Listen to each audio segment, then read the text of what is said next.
Assalamualaikum warahmatullahi wabarakatuh. My name is Ade Bunga Izzati. I'm from PBI 1 2018. I'm in the 5th semester.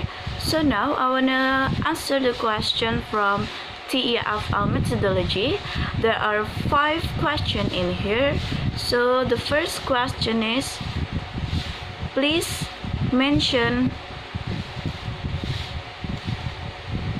and explain briefly the components of communication process. There are 6 components in here. First is context. Context is in communication. We must know the context because from that we can know who that we want to communicate, and this context may be physical, social, chronological, or cultural. The sender chooses the message to communicate within a context. And then second is sender or encoder.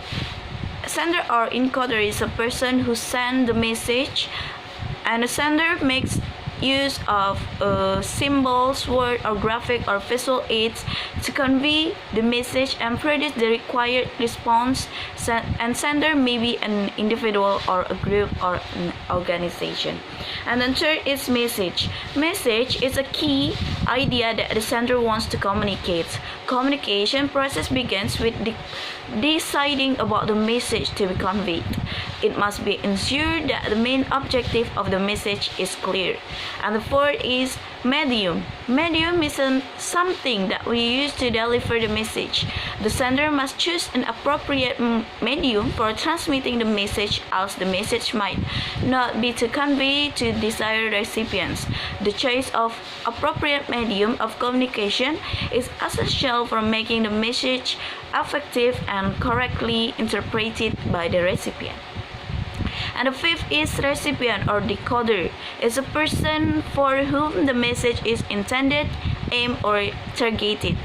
The degree which message the decoder can understand is dependent upon various factors such as knowledge of recipient, the responsiveness to the message, and the reliance of encoder on decoder. And the sixth or the last is feedback.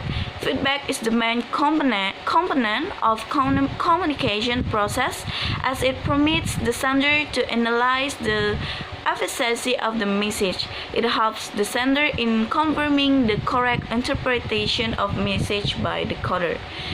And then the second question is, why do humans need a language?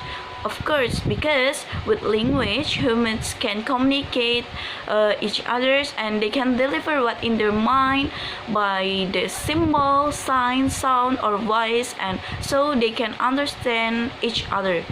And then the third question is, please give your opinion about the periods: Dutch period, Japanese period, and independence period of English teaching in Indonesia. Which one do you think the best English teaching period?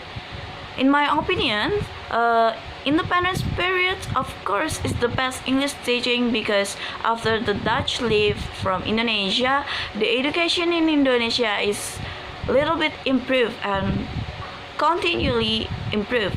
Like English textbooks began to appear, and English Indonesian dictionaries were gradually available, which can help their skill of English language. And the fourth question is, in your opinion, what is the status of English compared to Indonesia nowadays?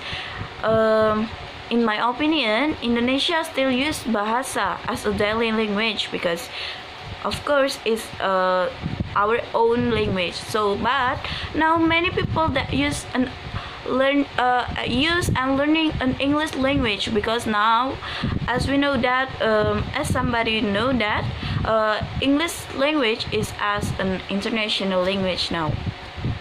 And then the last question is, please explain briefly about the functions of English in Indonesia.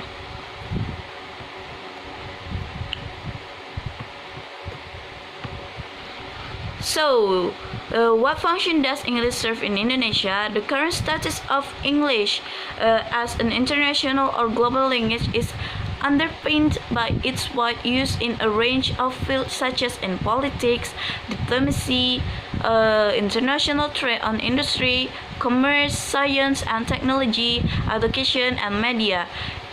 And so that's all for my answer for the fifth question from TEFL methodology. Thank you for your attention. Sorry for many mistakes. Wassalamualaikum warahmatullahi wabarakatuh.